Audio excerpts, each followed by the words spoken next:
Politica all the way. Politica all the way. Politica all the way.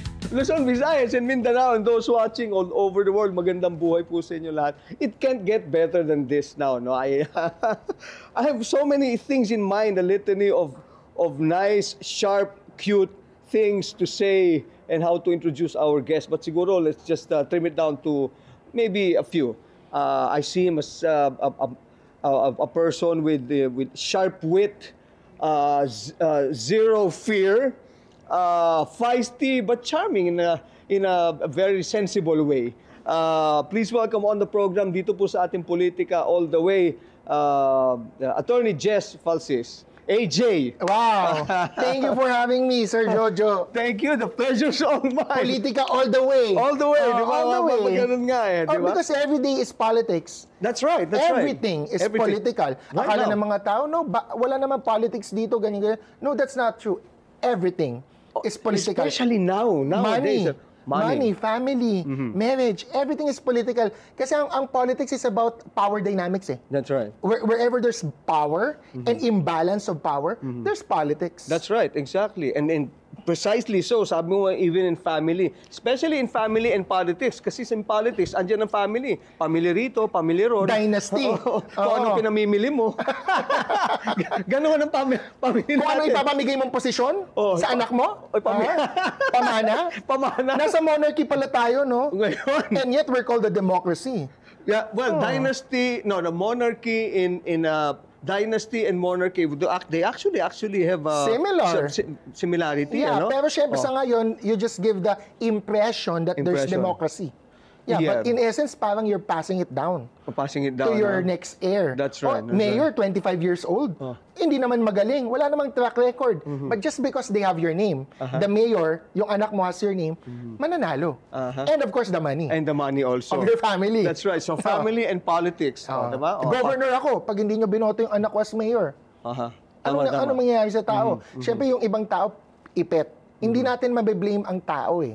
Kasi mas makapangyarihan talaga yung mga dynasty. That's right. Especially lang ngayon napapabayaan na, dire-diretso na wala nang hindi na sila brazen na eh. Wala na yung sinasabi nila na konting delikadesa naman. Yes, kasi meron ng mga thin dynasties noon, yung 1:1 lang, pasahan lang. Pero meron na yung mga fat, which is talaga lahat kunin mo, councilor, mayor, governor, thin and fat, congressman. Talagang pataba ng. And obese. Obese, as in, monstrous na nga. Di ba yun? Political obesity. That is lethal. That is Nakamamatay. lethal. Oh, yes.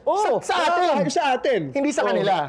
Oh, yes. Wala. Well, maybe at one point, pag nagkaroon sila ng problema, they will explode. Pag nagka-revolusyon. Yeah, and if they... If they balloon too much, masyado nang lalaki sila, buputok din sila eh. Lalechonin na. Oo, lutuin na yan.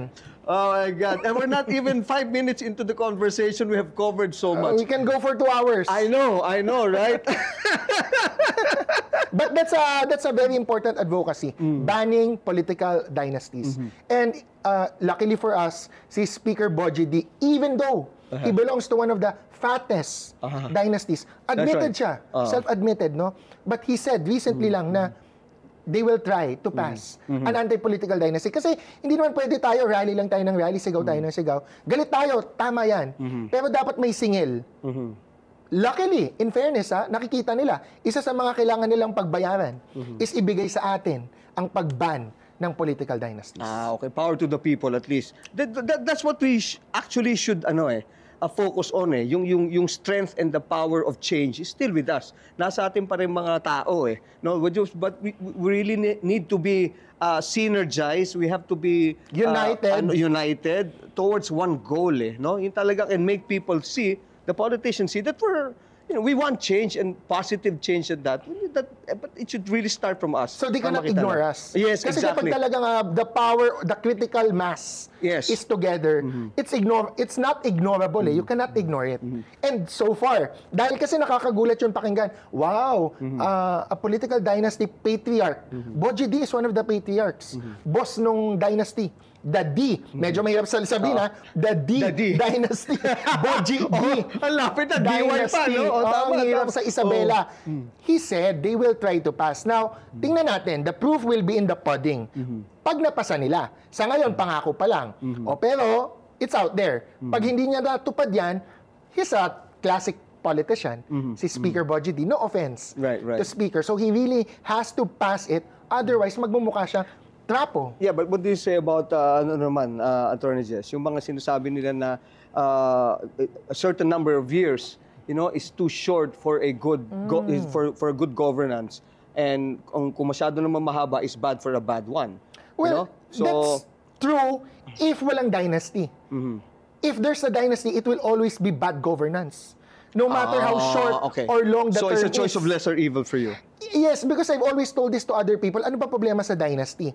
Can a father really check and balance yung son?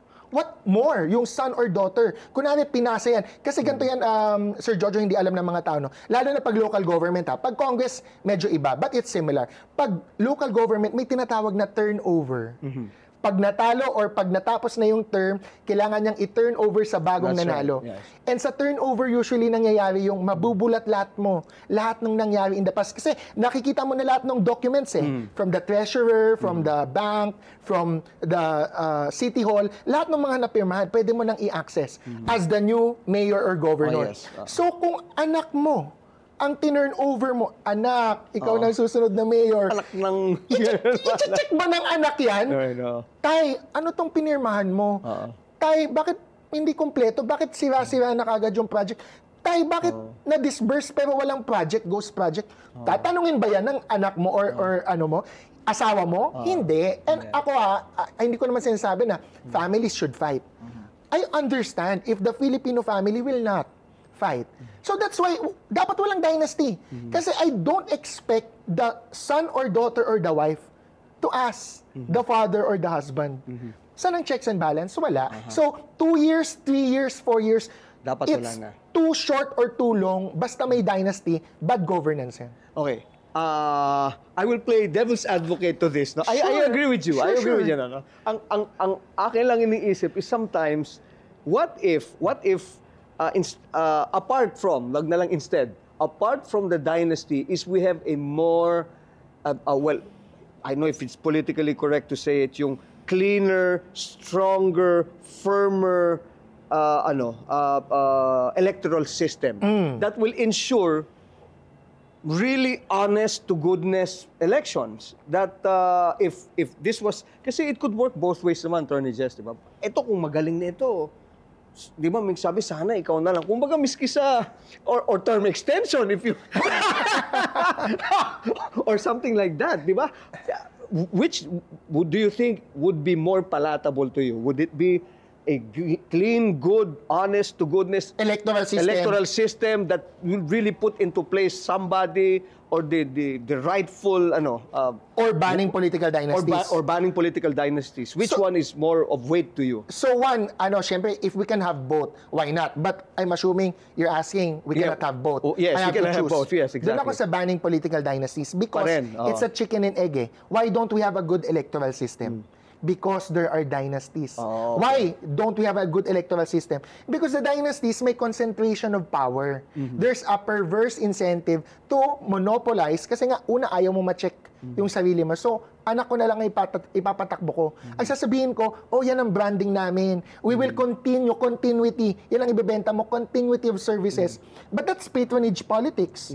Tapos nga, kung continuity, walang checks and balance. Kung totoong good governance ka, like Mayor Vico.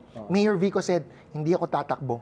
2028. Not for mayor again, but for any other position, hindi siya tatakbo. Why is that? Because a true good governance advocate can create the next generation of leaders na hindi ikaw or galing sa pamilya mo. So walang concentration of power.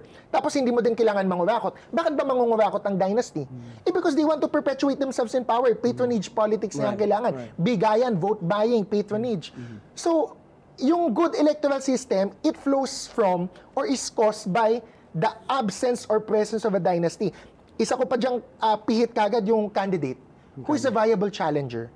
In a world na may political dynasty, wala. Why? Matatakot Kasi sila matatakot sila. Naku, kilala ako ni Gov. I mean, maliit na tao ako or kahit malaki akong tao, pwede akong ipitin ni Gov kasi yung anak niya tsaka yung asawa niya nandun sa councilor, nasa City Hall, congressman, ganun. Lahat na.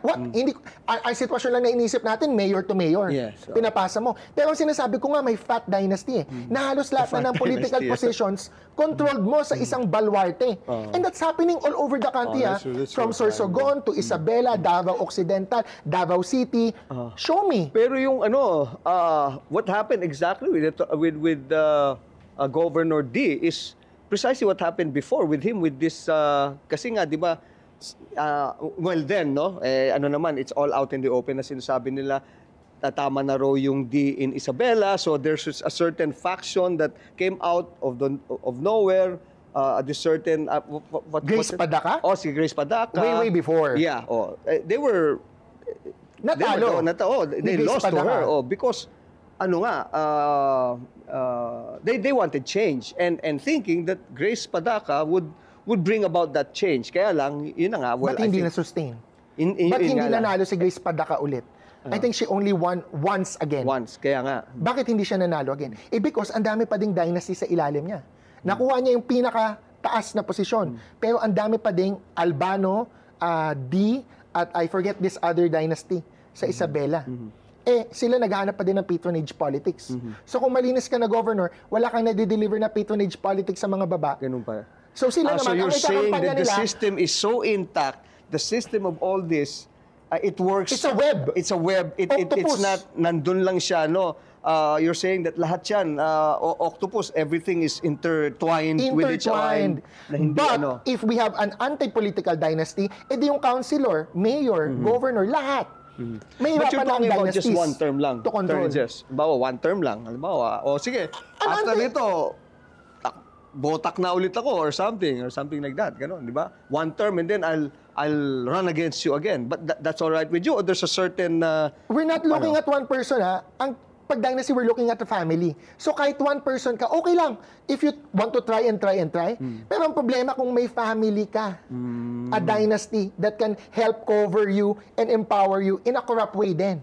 Di ba? Okay. Pag isa ka lang, Actually, okay lang. maganda naman Sabihin yun. mo, Boji D, he tries and tries again. Okay, pahinga siya one term, takbo siya. Wala nang problema eh kung may anti-political dynasty. Kasi wala na siyang vice-gov. Right, Wala nang vice-mayor. Wala nang councilor. Lahat yan kasi tutulong para ikampanya na itong governor na gusto natin ang manalo. Or lalo na kung governor yung may in control, itong mayor ang gusto ko manalo sa baba. It's so intertwined na mahirap siya ma-dismantle unless you have a system-wide ban. Wow. Point taken. Ganda, ha? Baba.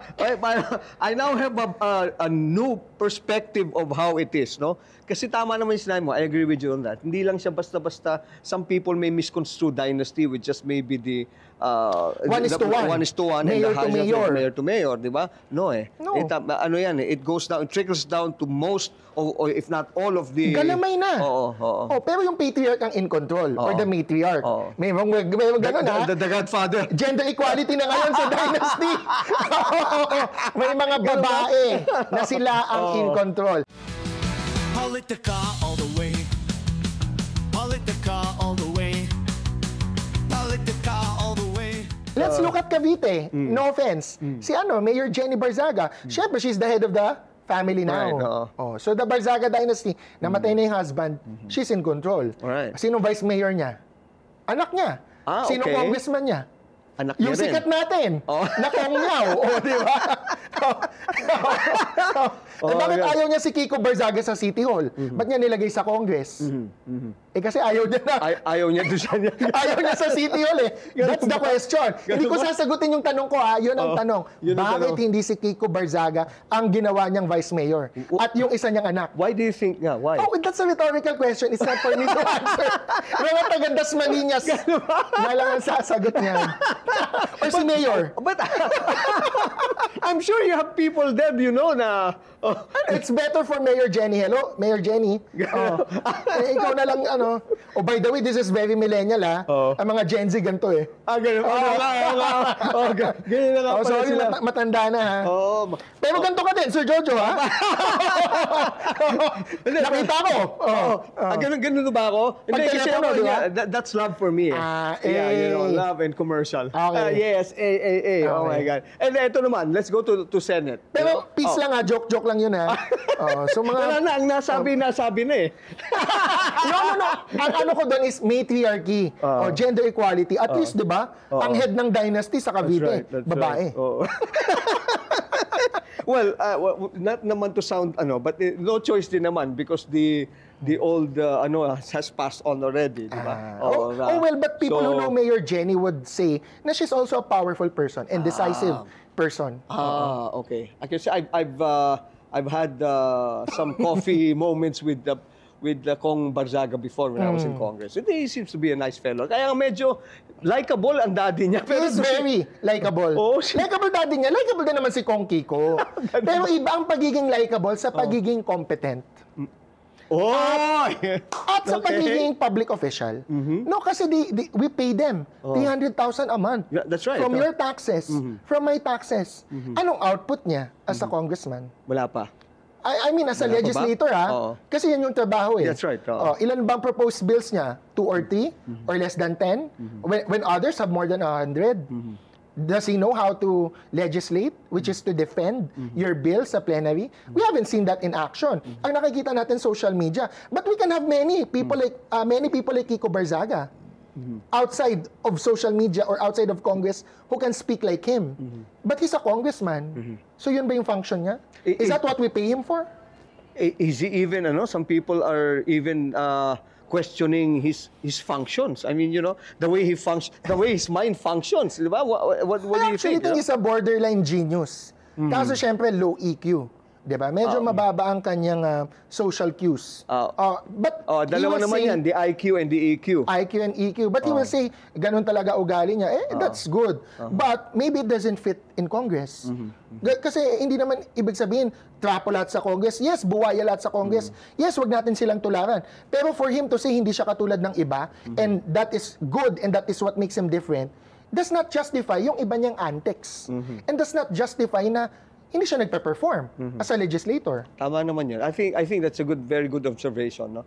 Medyo maingay nga siya sa social media, and yet pagdating dun sa actual work, the function of a congressman, medyo where he should be more useful, di ba? Proposing reforms. Yes, proposing. Because ang daming critics ng administration, ang daming anti-Marcos, ang daming anti-Duterte, but they propose serious reforms, which is anti-political dynasty. Magagawa ba ni Kiko Barzaga yun? I mean, has he proposed it? Merong freedom of information, anti-bank secrecy for public officials, may ganun ba siyang proposal? Other critics na congressman din like him, have criticized the administration. But they do the work. He hasn't done the work. Well, he's actually proposing drastic ways and means and measures to go to the streets na lang and have a change of government. Yun ang proposal niya, di ba? Activists can do that. Non-congressmen can propose to rally, to revolt, to change the government. But is that what we pay him for? Di dapat hindi siya tumakbong congressman. Dapat mag-resign na lang siya right now and do what he does. He can do what he does. Not as a congressman. As Kiko Barzaga, sure. Sikat naman siya. Mag-resign na siya. Para matipid natin yung 300,000 plus a month. And the people of Dasmariñas deserve a better representative. Wow. That's coming from you, huh? Who can work? Who can deliver the work? Which is legislative work. Ano ba ginagawa niya for Dasmariñas? Baka sabihin niya, namimigay ako, nagpapakapon ako ng cats and dogs. I mean, that's patronage. That's patronage. That's not the job of a congressman. Legislation. Where is the legislation? Pero tama, I agree with you on that, no? On that note. Kasi kahit anong sabihin mo talaga, yun ang kanyang foremost na na trabaho is to legislate. But he's very, very active in social media. In fact, there are some people who are saying, what I've heard through the grapevine, that he's doing this because he wants to run for the Senate. And ang hinahabol niya is yung mga kabataan, which I think, ang mga kabataan parang hindi yata type yung the way he does it. Kasi parang nagkaroon ng survey na pero medyo na-off the way he does it. He can try, but I don't think it's winnable as a senator, Oo. And yung mga antics niya sa social media, I would guess, but he should be asked, minonetize ba niya ang Facebook niya? Because I assume he earns a lot from Really? his post. If monetize yung Facebook niya. Monetize yung Facebook, Yes. And bakit ba siya galit na galit kay Martin Romualdez sa speaker tsaka sa House? Because allegedly, hindi siya nabibiyayaan ng quote-unquote mga pork barrel or whatever perks a congressman has. Dapat tanungin siya, ako anong basis ko dyan? First of all, galit siya kay Martin Romualdez because Martin Romualdez was appointed as caretaker ng Dasmariñas District ni Kiko Barzaga when his father was a congressman. Okay. So galit siya kasi nung naging caretaker, sinabi niya to I mean, some of this are public, no? Na parang yung mga projects daw for Dasmariñas, na control ni Martin Romualdez. So is he saying na pupunta yung pork barrel kay Martin Romualdez? But second, galit ka ba dahil napupunta kay Martin Romualdez or dahil because hindi hindi napupunta sa sa'yo. inyo, Oo. sa Barzaga family? That's not me accusing them, That's me asking the right questions based on what he said. Okay, ngayon nakaupo na siya. So pinatakbo na. Kasi nung namatay si Kong Pido, yung tatay niya, may 1 year pa. Kaya pwede ding sayang yun sa utak ng isang congressman. Hindi ko sinasabing corrupt siya. Pero kung gusto mo ng patronage, di ba? Sayang 1 year. Isang buong taon ng budget na wala. Hindi ko sinasabing siya kasi hindi naman siya congressman nun. Councilor pa lang siya nun. Ngayon, nanalo na siya. Pero, part siya ng majority initially, pero umalis siya. Ang tanong, bakit siya umalis? Yun ang malaking tanong sa kanya. Dahil hindi ba siya nabibiyayaan? Hindi siya nabibiyayaan. Tapos tinanong siya ng isang journalist. Hindi ko napapangalanan, no? Pero sikat na journalist. Ang dami ding views nito sa YouTube or dun sa show, no? Tinanong siya, ikaw ba, hindi ka ba corrupt? Wala ka bang ninakaw? Oh, really? Hindi siya masyadong makasagot. Outright, Diretso, siya. yes. Yes, hindi siya makasagot. Kasi kung titingnan mo yung Facebook niya, madami siyang perang hawak. May 1 million dito, may 1 million dyan, may 1 million dito. May mga ganun siya Yung pang Nipo Baby, Nipo Baby na mga type, post niya. Right. Kinita ba niya yun? Binigay yun ng tatay niya? O yan, saan din kinuha ng tatay niya? Kung malinis na congressman ng tatay niya, of course, I mean, RIP and respect to the father kasi patay na Hindi na siya makakasagot. But those are still valid questions. That's right, that's right. Kung sinasabi niyang bigay yun. And then second, yung salin niya. Sabi niya yung mga inheritance na nakuha niya, hindi pa daw niya dineclare. That's wrong. Sabi ng salin rules ng CSC na ang inherited assets or money should already be declared even though they are not yet transferred. Because anong batas dito, Sir Jojo? Sabi ng civil code, there is inheritance from the moment of death. Kunwari, hindi pa namatay yung tao. Okay. Ito hindi to para kay Kong Kiko lang para sa lahat ng Pilipino. Madaming mga umaasa sa mana ng tatay or nanay nila, hindi pa patay yung tatay or nanay nila, pinag-aawayan ng mana. That's right. Ang lagi sinasabi ng mga abogado, lahat kayo wala kayong karapatan. Kasi sa batas, wala pang karapatang magmana pag hindi pa patay. Okay. So anong pinag-uusapan nyo? Ang may karapatan sa property, yung nanay or Yung tatay. nanay, So dapat they should decide. Magpapa-hospital ba? Gagastosin ko ba? Magta-travel ba ako? Ititipid ko? That's right, Para ipasa sa next generation. Hindi pwedeng ang nagde-decide yung mga anak. Oo. Pag namatay na, from the moment of death, meron ka ng mana. So, legal na yun. Na-transfer na yun. And you should declare that in your salin. Nasa salin rules yun. Okay. Even though hindi pa transferred yung titulo ng lupa.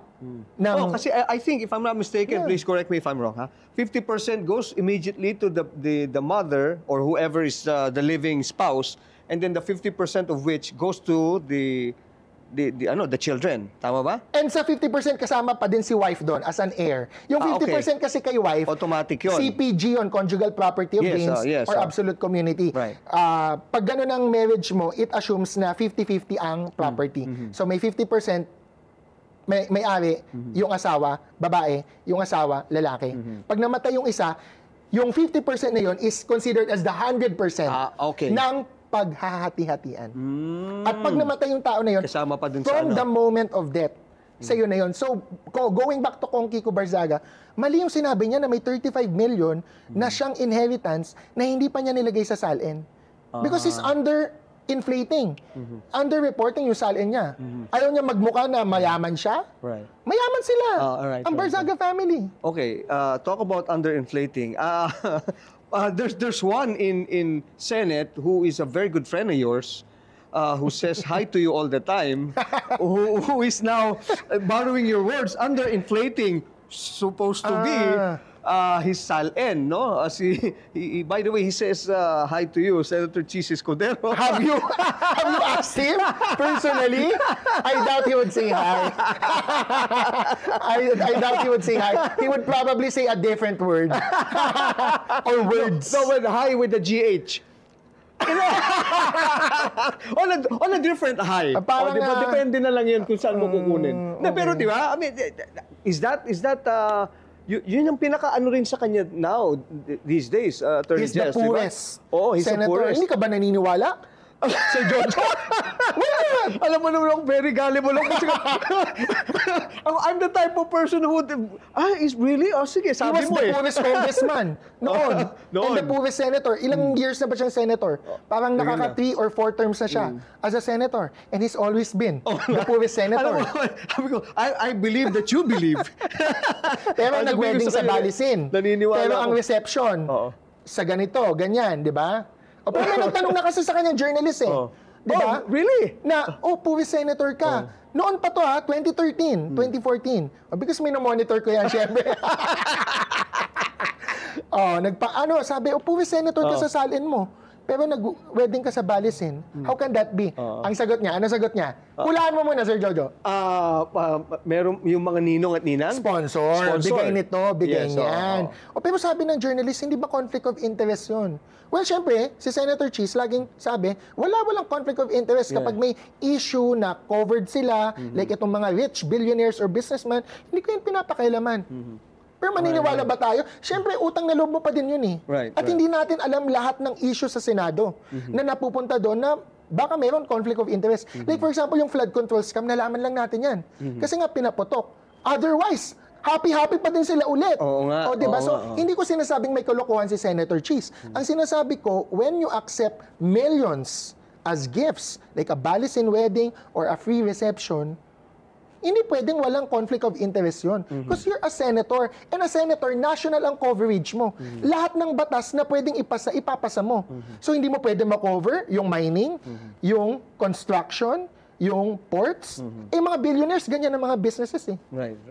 So you think that medyo, is he liable to a degree? Maybe, Hindi, ang una ko sinasabi, kasi- kaya siya poorest senator, kasi ang style niya, hingi dito, hingi doon. Bigay lang.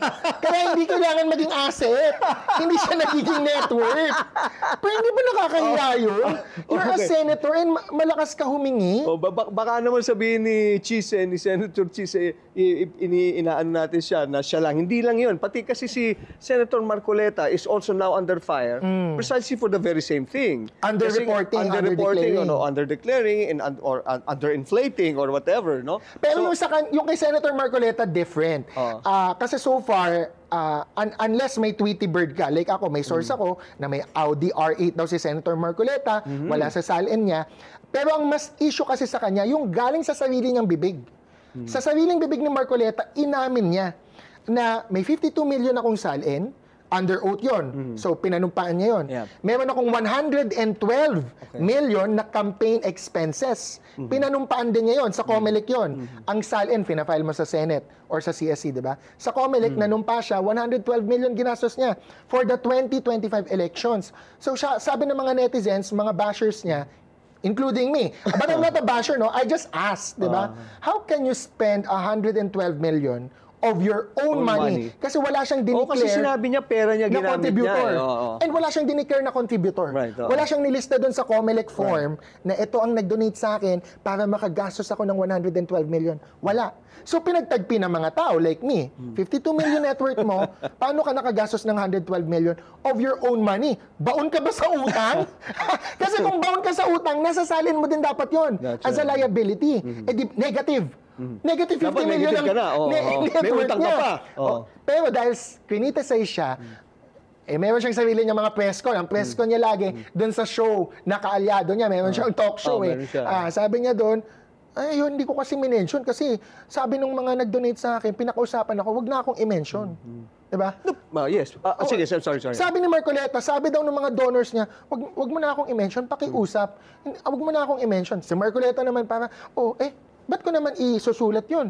Sabi, pinakausapan nga ako. Tapos ang tanong pa niya, ito nakaka-weird, meron daw bang batas that requires for him to declare yung pangalan ng nag-donate? With all due respect, ito talaga, pasintabi po, Senator Marcoleta, abogado ka ba? Hindi kasi, ano daw batas nag-require sa kanya? Merong RA 7166, the Fair Elections Act. Meron ding Omnibus Elections Code, which must file yung SOSE. SOSE yung pangalan, di ba? SALN. Medyo may mga acronyms tayo, SALN and SOSE. The laws say that you must file your SOSE true, full, and itemized. Correct. So yung contributions, Dapat kailangan yan, itemized yan and true and full. Tapos sa Omnibus Election Code, sinasabi doon that you must declare your contributor. Bakit? For example, balik tayo kay Senator Cheese ng onte. Si Senator Cheese may issue kasi meron siyang contractor na donor. Paano natin nalaman? Because it was in the SOSE. Because it was in his SOSE, he declared it and he had to declare it. Yes. So may Omnibus Election Code kasi which list prohibited contributions. So that's why the Omnibus Election Code also says you must declare your contributor. That's right. Kasi baka prohibited yan Ano yung mga ibang prohibited? Hindi lang contractor pero contractor malala yun. Ang pinakamalala, what if foreign country ang nag-donate sa'yo? Correct. Foreign Especially agent ka. you're running for, right. And you're running for a Philippine position. And yet, tuta ka ng ibang bansa. That's right. Nasa Omnibus Election Code yan. Lumang batas na to. Pero nakita na to ng batas Second, contractor. Kasi nga, conflict of interest, etc. Madami pang iba. So, kung may prohibited contribution, sabi ng Elections Code, declare. Hindi ka nag-declare. Ano daw batas that requires him? Ha? Baka hindi kasi updated si Senator Marcoleta. Hindi siya updated kasi medyo matagal na yata siyang lawyer With all due respect, Senator Marcoleta. Pero I mean, kung gusto niya makadebate ako in person, if he wants to confront me, sure. Pakita ko sa kanya yung batas. Hindi, tama naman yun. At least ikaw, validation. Hindi lang siya, you're coming from a legal point of view na merong talagang legal basis. No? Meron ka that's one thing I like about you, Attorney Jess. No? And kahit hindi yan legal, sir, it's also moral and ethical. That's true. Shouldn't you declare yung donors mo? Especially that amount of money, no? Nasa hundreds of millions yata yung ginastos niya. Kasi kung gusto mo... It's total conflict of the numbers that he's saying, putting on the table. Correct. And look at any country, any democracy. Ang isang taong gustong maging politiko, ang ayaw na ayaw ng mga botante, merong may control sa'yo. Tuta ka or puppet ka ng someone kasi pinatakbo ka dahil siya yung may pera. Tapos may utang na loob ka, naging senador ako dahil binigyan ako ng gantong pera para makatakbo. Hindi ako mananalo kung hindi ako binigyan ng ganito. Yun ang ayaw natin. Right. So hindi lang siya legal. Kaya siya naging legal kasi nilagay sa batas because it's common sense. That's right. It's common sense. The public, the people who voted, you should know sino backer mo, sino supporter mo. Para malaman natin if ever magkaroon ng controversy or scandal, kanino ka tumitiklop. Politica all the way. Politica all the way.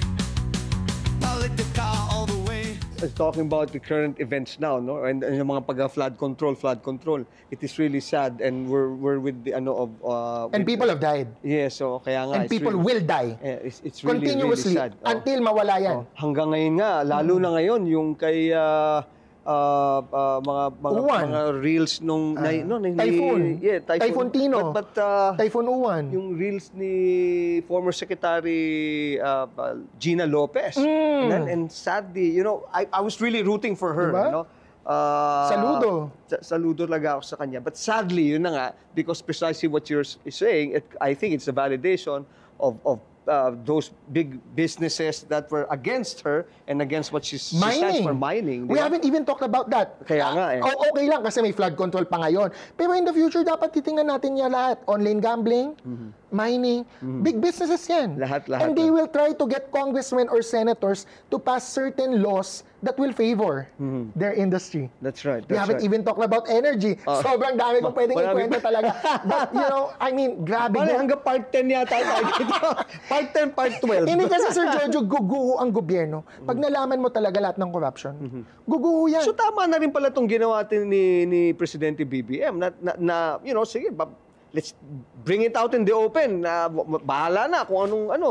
Tama talaga kasi tama. naundoy na tayo, Yes. na Yolanda na tayo. Pero hindi tayo natututo eh. Yan o, Tino, Uwan, may dadating pa at may dadating pa. That's right, So, that's right. kahit however questionable the legacy of the Marcoses are and how questionable the president is to begin with, no, I think there's still some credit that should be given indeed. Kasi talagang siyang nagbukas nito eh. Pero syempre may question ako dyan, bakit ba niya inopen? Because things don't happen. This will be answered By in the next accident. 1 or 2 years from now. Is that what Akala you're ko saying? after commercial break eh. Wala ko I can answer it. What do you think? Why now or ano? Is it? Well, I don't think it's ill-timed. I think It's not timing. by accident, right? Oo. It's timing. Timing ni Presidente. Bakit niya tiniming? Bakit niya tiniming? One, Sige. kasi alam niya patalo na yung impeachment. Alam niya eh. Hindi na siya mananalo. Of course, sinasabi niya hindi sa kanya yung impeachment, no? But, you know, people won't believe him. So, matatalo na sa Supreme Court. Siguro nakakuha siya ng intel. We need a new distraction. We need a new political theater. That's one reason. Second, bakit ba natalo yung impeachment? At sino yung mga implicated sa flood control? Connected yan. Kasi meron siyang mga gustong malaglag. Because hindi nyo tinuloy yung impeachment, inupuan nyo, ito ngayon ang consequence. Imagine, Sir Jojo, kung tinuloy yung impeachment, walang flood control. A lot of the senators that are implicated now will not be in question. Wala yan lahat. Quiet pa yan. Ang focus na kay VP Sara. Pero I've just given you 2 reasons, ha? Those That's are the right. 2 reasons. And I know I bet you have so much more reasons, no? Especially in the coming few months leading into the 2028 elections. Ang dami pang mangyayari niyan, It's pure politics, di ba? That's right. Okay, let's Pero tayo as the people, no, nandito tayo to know that it is pure politics, but we have to channel that politics to the right reform, to the right changes. Dapat hindi lang tayo puro politika, no? Hindi lang tayo dapat, sinasabi mo nga kanina, now that we're reaching a critical mass, dapat it should go into the right proper direction. Kasi to me, I don't know if you would agree, Attorney, just yung critical mass natin are just mass that are critics eh. Sa ngayon eh. They're just critics, but yung mass, pero hindi pa yung critical mass that would actually make a positive change that we actually really need in the country. No? This weekend, may paparating meron na nga. critical mass. Oo, kaya nga Pero sa November 30, meron din. Meron din. Tingnan natin. Oo. O kasi baka next week, iba na gobyerno. Hindi, joke lang yun. Sana, di ba? Sana hindi. Hindi, pero ang dami nagsasabi katulad yan, si Gov, Chavit Singson, di ba? And then may lumabas pang listahan. Ang dami lumabas na nandun yung mga destabilizers. Di umano. At bakit nilabas ng isang batikang journalist? May purpose din yun. Hindi yun pwedeng random lang. Right. It is to preempt and to warn itong mga destabilizers. Pero ito namang, assuming totoo tong destabilization, at hindi ko sinasabi yung mga taong nasa listahan yung behind it, no? Anong trigger? They want Marcos to resign. Ako anti-Marcos ako, Sir Jojo. Akala lang ng mga DDS, hindi ako anti-Marcos. Dati pa akong anti-Marcos. I-google nila lahat ng mga posts ko before 2022. Anti-Marcos ako. Pero sa ngayon, I don't want the government to be replaced because we're jumping from the frying pan into the fire. Into the fire. Yeah, that's what they say. And i-relate ko na kagad, nung panahon kasi ni Jeme, ako nag-rally ako EDSA 2. I was there personally, doon sa highway sa Ortigas. Hindi ako yung nandun sa baba, doon sa may EDSA shrine mismo. Medyo maganda yung view namin, no? Kasama ko yung mga iba. Pinuno ng tao yon. Grabe, punong-puno EDSA 2. High school student pa yata ako noon or going to college. Medyo nakakalimutan ko na. Pero nandun ako, and I remember in my political awakening, na may debate na noon, Sir Jojo, resign all or ERAP resign lang. Resign all, which included GMA, or ERAP resign lang. Nanalo yung ERAP resign lang. Kasi wala naman pang masyadong issue or controversy kay VP GMA, kay GMA, yeah. Then. But we all knew that to be a wrong mistake. Eventually, hindi natin masisisi yung mga nag-EDSA dos, but hindsight is really 2020. Now with that lesson, I bring that lesson now. Magkaka-debate yan. Bongbong Marcos resign, ang gusto nyo? Yung mga DDS? Ako, ang counter ko, resign all. Resign all. Oh, acting president tayo. Not permanent, ha? Ang magiging acting president, Tito Soto, acting president tayo. Ayaw nyo si BBM, ayaw ko din kay Sara. And ayaw ko din kay BBM if ever. Assuming meron mang mag-i-implicate sa kanya, go ahead. Let's call for him to resign.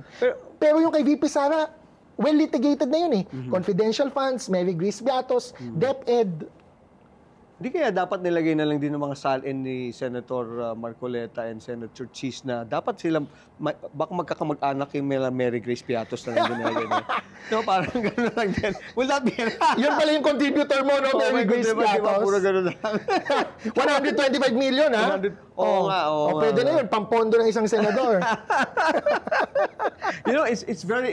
Actually, to me, sabi nga lang, pinag-usapan natin kanina roll out the popcorn, nagkakaroon na tayo ng ganyan, everything is very entertaining. But at the end of the day, like you mentioned kanina, it's the Filipinos who suffer. It's our lives. It's our lives. Yes. No? And there's no other best time. The best time is now. Metro Manila, Cebu, Davao, walang pinipiling kulay yan. Pero syempre, napupolitika, nakukulayan. Pero lahat tayo tina-traffic, lahat tayo binabaha, lahat tayo hindi nakakalakad sa tamang pedestrian pass or sa overpass. Kasi lahat substandard. May lahat ghost. So, asa na yung flood control?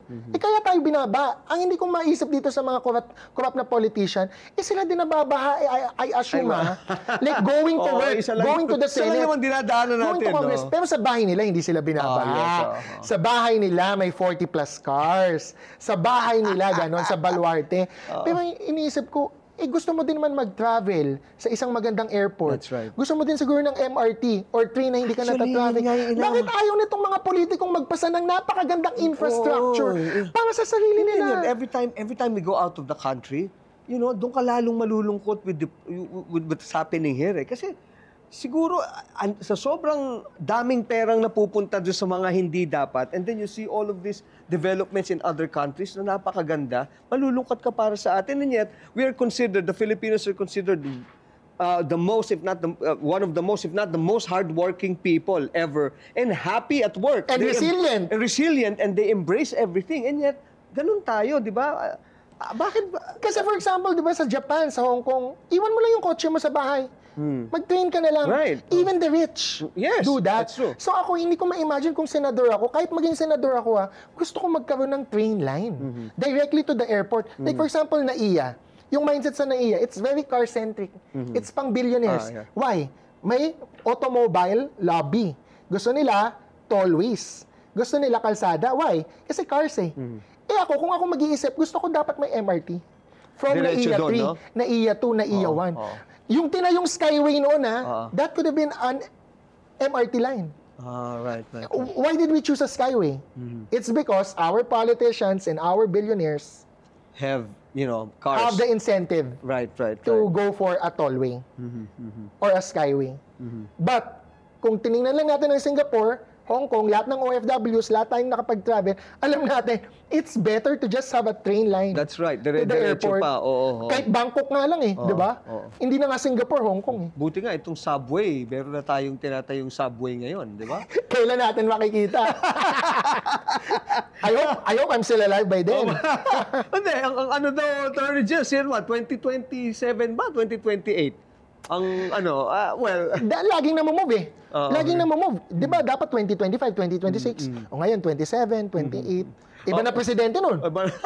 Madaming nagbabagal pag nag-iibang administrasyon. Oo nga, baba. Ay nako. Okay, let's talk about the president now. That the former president is in The Hague. What are your thoughts on this? Was it yung kanyang pag-stay doon? Is it good for the country?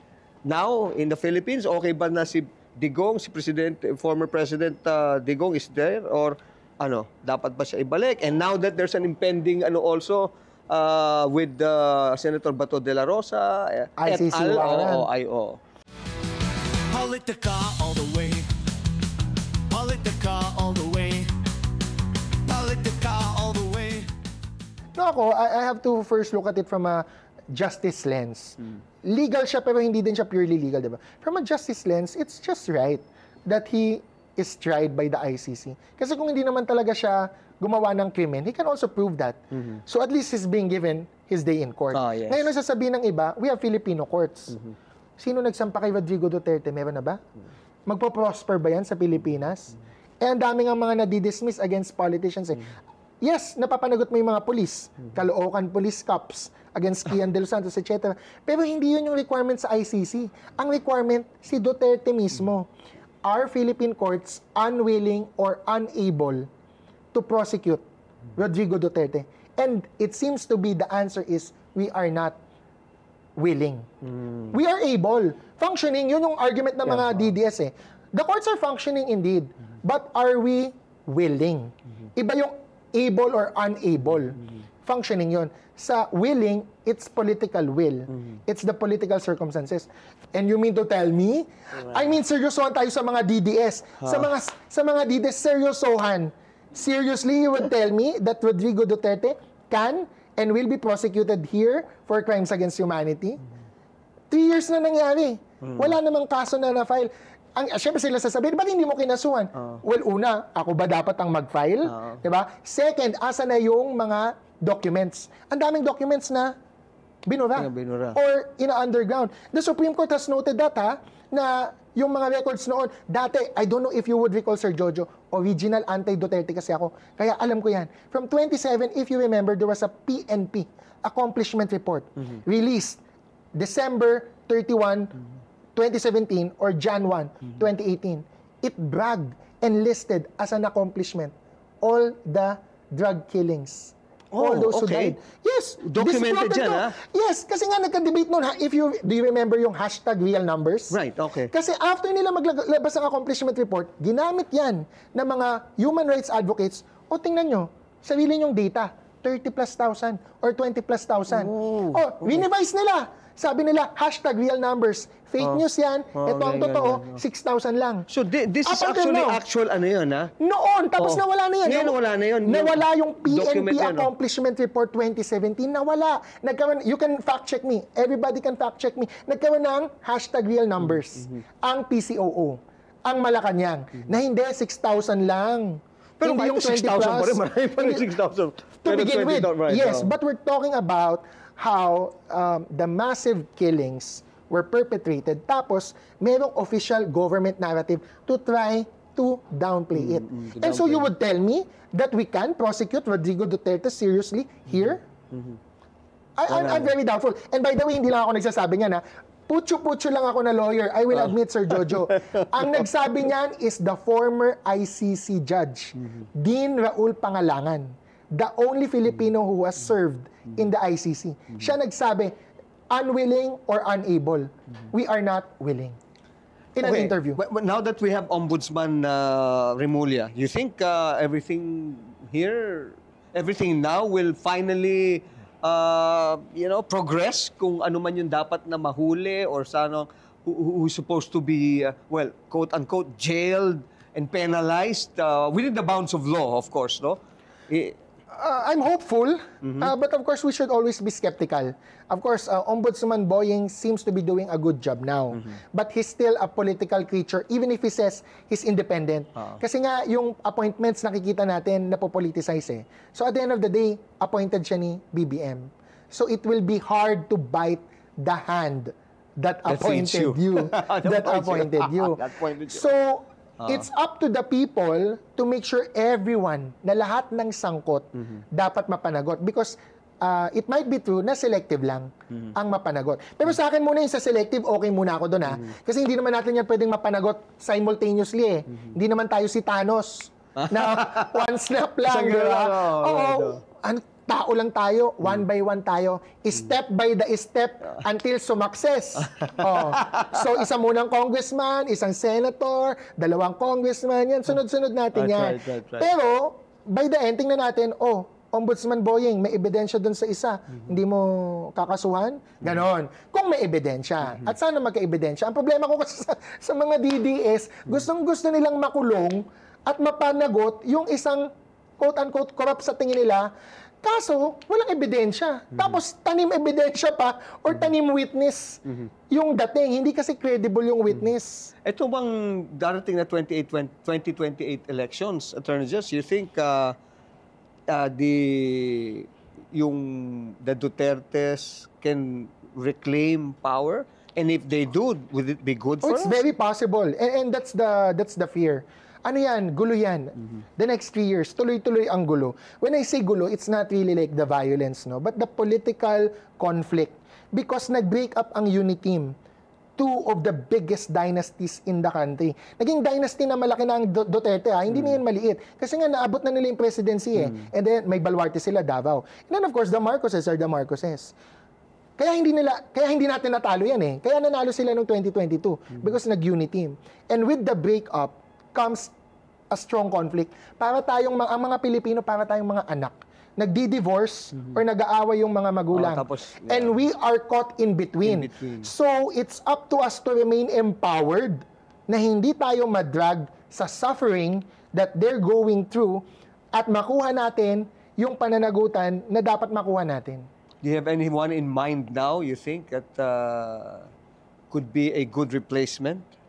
I mean, there are many viable challengers, but 3 years is a long time, eh. You still have Sir Raffy Tulfo sa survey.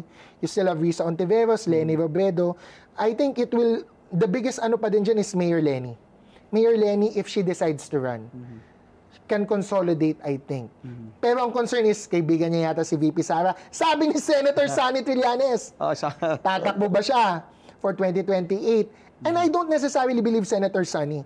But that might be a consideration. Baka magnaga pa din siya. So kung hindi siya tumakbo, sino na lang? Senator Raffy, Senator Risa. Malay mo, may mga spoilers dumating. I hear RSA has plans. Okay. Or is trying to test the waters. Vince Dizon or General Torre. General Torre, yes. Might also be viable. Sa ngayon, hindi pa sila super viable, but they can rise. And then, of course, we have Mayor Benji Magalong. I think he wants it.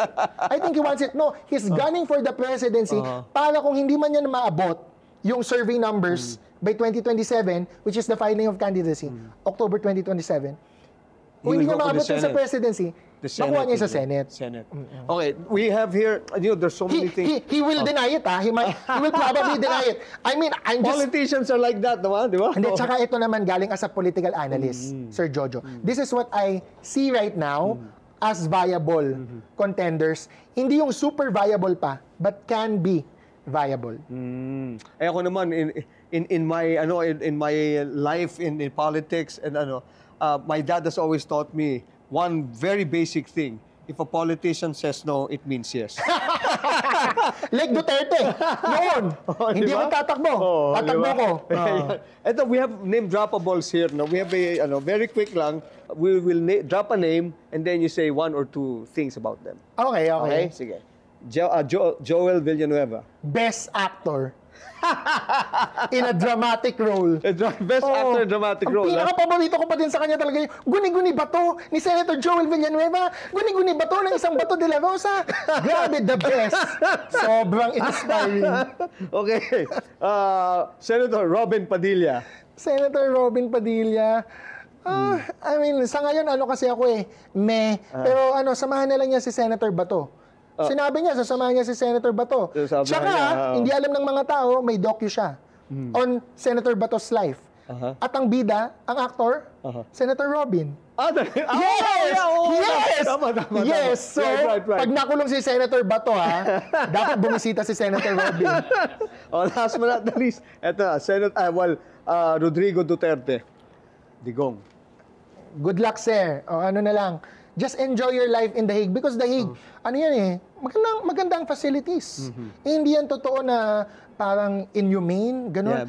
It's one of the most humane prisons. Ayoko makulong, pero kung makukulong ako, I would probably choose The Hague. Right. Attorney Jess, thank you very much for making time. Such a pleasure. We should do this again. Yes. But I'll give you a minute to address our viewers, to please say a prayer or two or whatever for those watching. Sa lahat po ng mga nanonood, ako po, klaro ang kulay ko, it might seem, no? Pero I'm always just for public interest. Kung ano po yung makakabuti, DDS ka man, kakamping, anti-Marcos, pro-Marcos, lahat po tayo binabaha. Ako po, naundoy po kami nun. Literally, we waded through waist-deep or neck-deep floodwater. So, personal po yung issue sa akin. Among other things, corruption, lahat po yan na-affect tayo. So, kahit na mainis po kayo sa akin, kahit na minsan nakakainis pakinggan yung mga sinasabi ko, always know that I'm just trying to speak what I think is right para sa lahat, para sa taong bayan. Well, thank you very much. Again, Attorney Jess Falsis on the program. Yung public interest mo ay PI sa inyong lahat. Yan ang public interest, Attorney Jess Falsis. All the way. All the way. Oh, Thank you, politika. Sir. Oh, hindi tuloy tayo nakakanta next time. Next time. Ang dami ko pa naman kakantahin. Oo. Politica all the way. Maraming salamat muli sa inyo, Attorney Jess. And just in recap, napakaganda ng sinabi ni Attorney Jess. Sabi niya, any form of dynasty, may it be thin dynasty, fat dynasty, or obese political dynasty, it will bring about bad governance. So, entirely ayaw niya ng political dynasty. Number 2, hindi lang daw po flood control ang nakakatakot para sa ating gobyerno. Pag naungkat na yung ibang forms of corruption sa ibang ahensya, pagka naungkat na po to, it will be political chaos for the whole country at baka raw po gumuho ang government. Sabi rin po ni Attorney Jess, yung breakup po ng unit team is just like a divorce husband and wife. Pero ang pinakamasakit niyan, tayo po yung mga anak nagsasuffer, no? Na to break up the family. Yan. And lastly, sabi niya, PI daw po ninyong lahat ang ginagawa niya, meaning public interest. Ayan. Para po sa inyong lahat daw po ang kanyang mga ideas at lang nilalatag sa ating bansa. Diyan po nagtatapos ang politika all the way. Lagi po natin tatandaan, diskusyon lang po, hindi po away, opinion, hindi personalan. This is Jojo A. Peace and love. Politica all the way. Politica